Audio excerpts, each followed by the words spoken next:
A criatividade envolve uma mudança radical de ponto de vista, uma recombinação de ideias prosaicas para gerar o extraordinário. A criatividade onírica ocorre mesmo quando submetida ao rigor quantitativo da ciência, desempenhando papel fundamental no seu desenvolvimento. O exemplo mais conhecido é a descoberta do anel benzênico pelo químico orgânico Auguste Kekulé, publicada em 1865. Poucos anos antes, Kekulé havia proposto corretamente que o carbono é tetravalente, isto é, faz 4 ligações químicas. Sabia também que o hidrogênio faz apenas uma ligação química e que a molécula do benzeno possui 6 carbonos e 6 hidrogênios. Kekulé estava obcecado por descobrir a estrutura do benzeno, que não podia ser nenhuma combinação linear, porque o número de carbonos era igual ao número de hidrogênios. Pensando exaustivamente no assunto em frente a uma lareira ou em um ônibus a controvérsias, Kekulé relatou ter adormecido e sonhado com uma serpente que engole a própria cauda, tal como o símbolo alquímico Ouroboros, cuja origem remonta aos papiros funerários do Egito Antigo. Ao despertar, Kekulé tinha a resposta na forma de uma imagem bem explícita. A estrutura do benzeno é um hexágono. Esse caso famoso talvez esconda uma ilusão, pois Kekulé foi depois acusado de usar a narrativa onírica para legitimar um plágio que teria cometido, roubando ideias do químico francês Auguste Laurent. A acusação é controvertida e o tema persiste em debate na história da química. Um outro exemplo de enorme relevância científica sobre o qual não pairam tais suspeitas foi a demonstração experimental da transmissão química de informação entre os sistemas nervoso e muscular, realizada pelo fisiologista alemão Otto Loewi. Quando Loewi interessou-se por esse assunto, imperava uma polêmica sobre a natureza da comunicação nervosa. Seria química ou elétrica? Otto Loewi descreveu assim sua experiência. Na noite de domingo de Páscoa de 1921, acordei, acendi a luz e fiz algumas notas em um pequeno pedaço de papel. Então, adormeci novamente. Ocorreu-me às 6 horas da manhã que durante a noite eu havia escrito algo muito importante, mas não consegui decifrar os rabiscos. Aquele domingo foi o dia mais desesperador em toda a minha vida científica. Durante a noite seguinte, no entanto, acordei de novo às 3 horas e me lembrei o que era. Dessa vez não corri nenhum risco, levantei-me e imediatamente fui ao laboratório, fiz o experimento no coração do sapo. E às 5 horas, a transmissão química do impulso nervoso havia sido conclusivamente provada. O famoso experimento consistiu primeiramente em isolar 2 corações de rã, estando um ligado ao nervo vago e o outro não. Em seguida, Loewi aplicou ao nervo uma estimulação elétrica, causando bradicardíaca, redução da frequência cardíaca no coração estimulado. Finalmente, Loewi sugou um pouco do líquido em torno do coração bradicárdico e aplicou ao outro coração.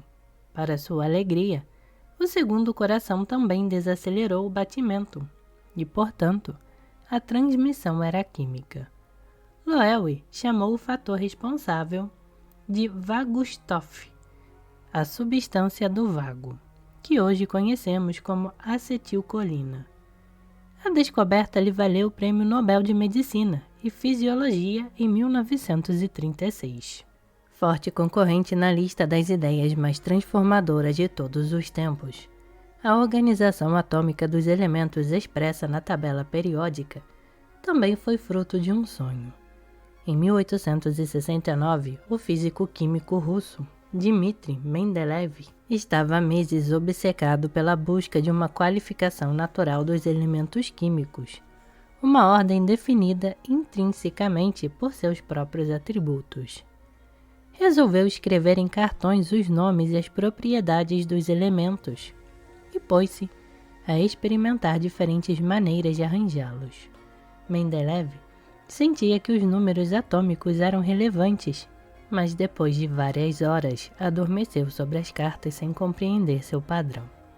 Ele então sonhou que visualizava uma tabela em que todos os elementos se encaixavam em seu devido lugar, perfeitamente posicionados pelo número atômico, em grupos com propriedades semelhantes, que se repetem periodicamente. A compreensão de que as substâncias são compostas por elementos cujas relações obedecem a leis matemáticas concluiu a transformação da alquimia em química. Hoje sabemos que a tabela periódica expressa interações físicas muito bem definidas entre partículas subatômicas, mas Mendeleev não sabia disso. O momento da criatividade em estado puro não exige compreender toda a teoria por trás do fenômeno. Na visão, na revelação, no momento eureka, de epifania, insight, clarão, nesse processo mental que os gregos chamam de abdução e que hoje chamamos de reestruturação de memórias, o mais importante é capturar os princípios gerais que organizam a realidade que se quer revelar. A imaginação de uma ideia nova não precisa ser exata para dar certo. Por isso mesmo, a abdução não obedece nem ao empirismo estrito da indução, nem às generalizações lógicas da dedução. Trata-se do processo intelectual mais livre de todos, em que a mente é transportada para soluções não evidentes, aparentemente distantes e, via de regra, surpreendentes. A capacidade onírica de combinar ideias científicas com sucesso fica evidente na história do naturalista inglês Alfred Russel Wallace, 1823-1913. Em sua viagem de 2 décadas pelo Brasil e Sudeste Asiático, em meados do século XIX, ele constatou que as espécies evoluem umas nas outras, criando diversidade continuamente. Wallace acreditava ter uma extensa base observacional para essa ideia radical, debatida desde os tempos do naturalista francês Jean-Baptiste de Lamarck, quase 100 anos antes, mas ainda sob forte oposição nos meios acadêmicos e órfã de mecanismos que pudessem explicar a evolução das espécies. Nas palavras de Wallace, o problema então não era apenas como e por que as espécies mudam, mas como e por que elas se transformam em espécies novas e bem definidas. Em fevereiro de 1858, numa remota ilha da Indonésia, Wallace sofreu ataques intermitentes de febre, possivelmente causada por malária. Durante essa febre, teve visões oníricas que relacionavam o problema da evolução das espécies à teoria de que a abundância de recursos excedentes é limitada pelo crescimento da população, tal como proposto pelo demógrafo inglês Thomas Malthus, 1766-1834. Ao despertar do transe, Wallace se deu conta de que a reversa também é verdadeira.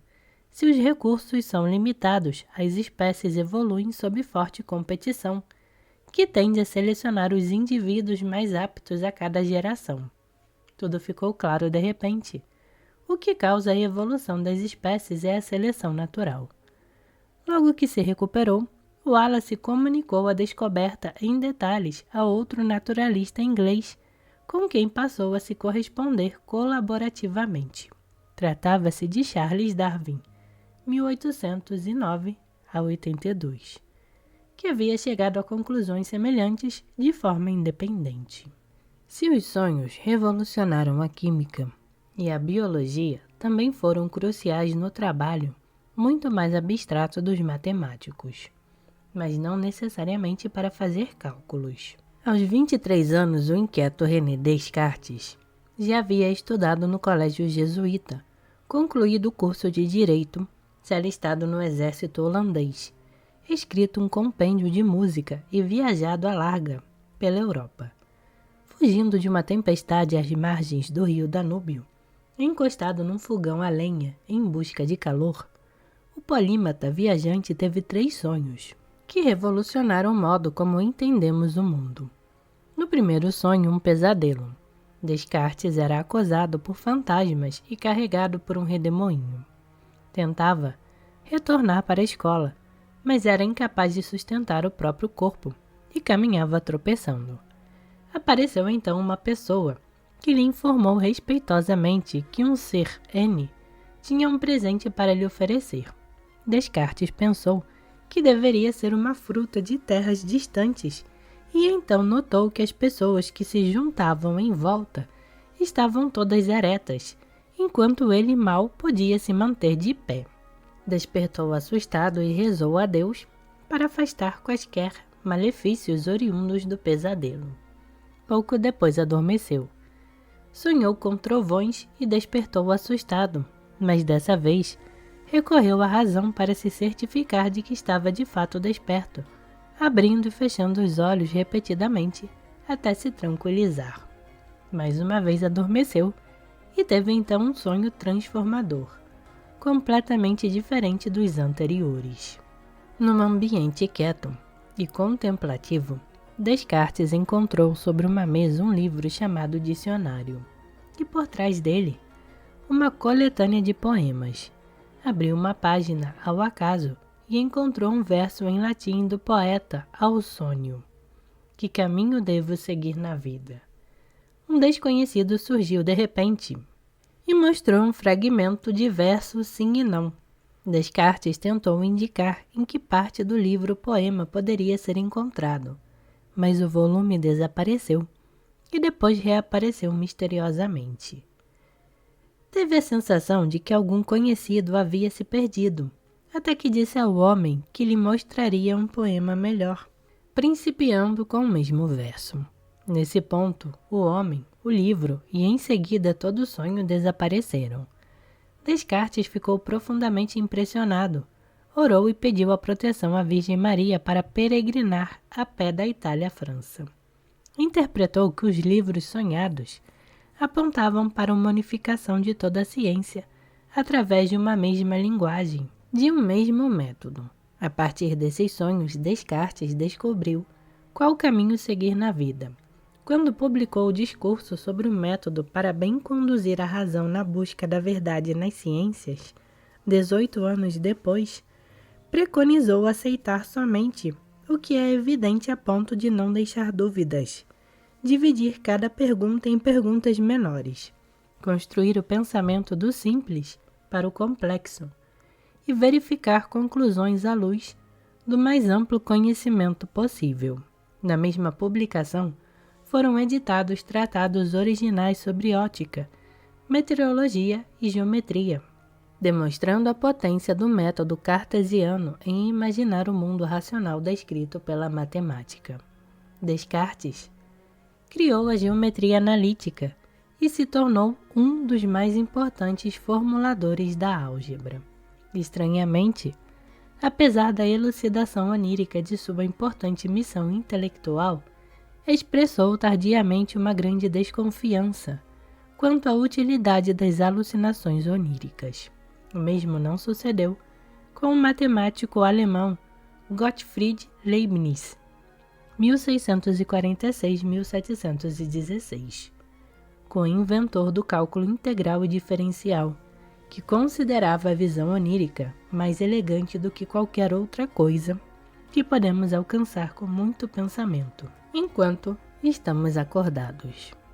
A parte desses exemplos, é notável a ausência de registros de descobertas oníricas na vida e obras de alguns dos maiores matemáticos de todos os tempos, como Gauss, Euler, Galois, Cauchy, Jacobi e Gödel. Embora a criatividade seja louvada pelos matemáticos, parece que é na vigília que os teoremas são demonstrados.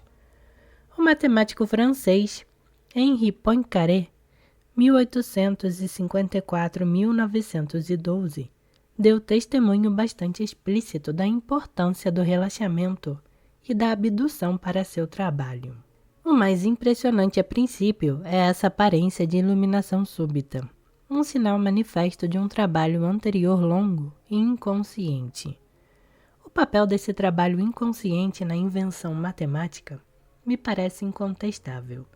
Muitas vezes, quando alguém trabalha com uma pergunta difícil, nada de bom é realizado no primeiro ataque. Então a pessoa descansa e senta-se novamente diante do problema.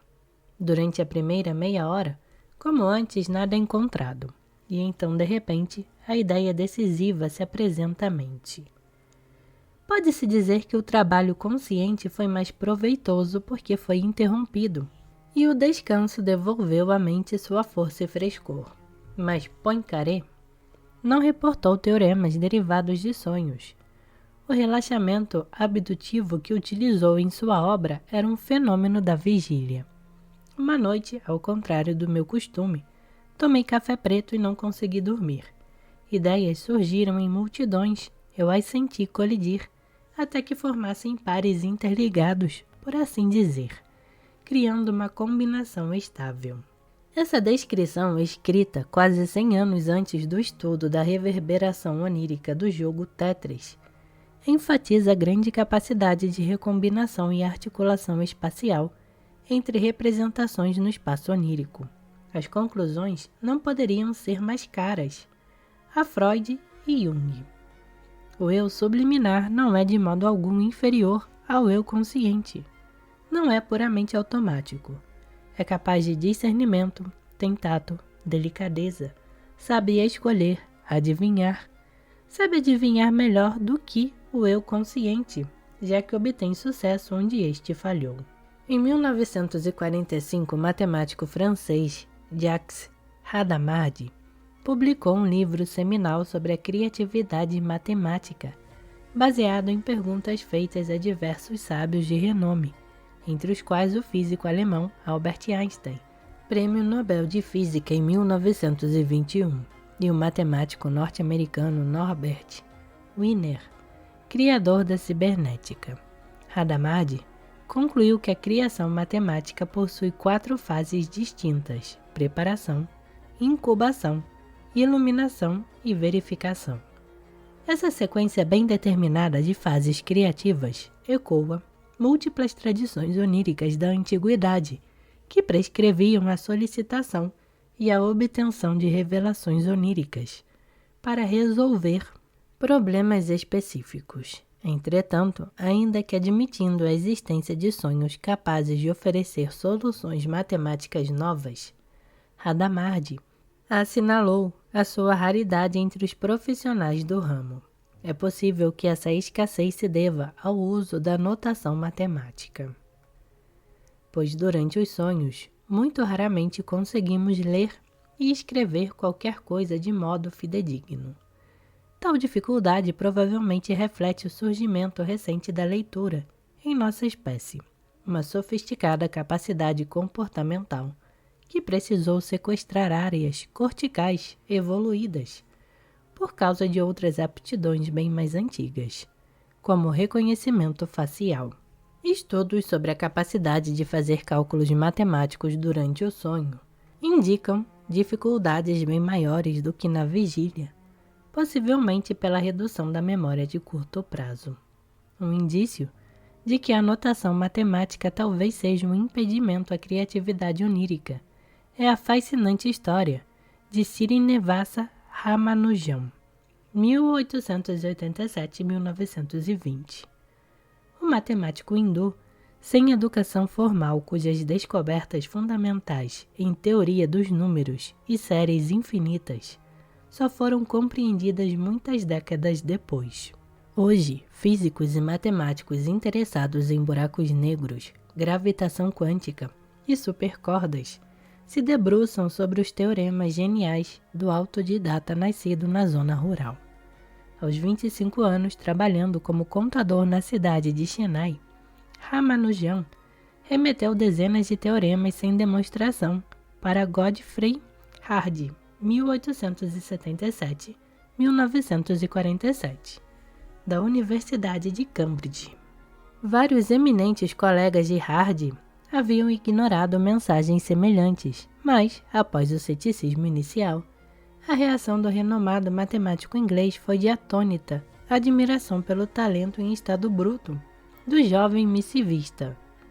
Aqueles teoremas deviam ser verdadeiros, pois se não fossem, ninguém teria imaginação para inventá-los.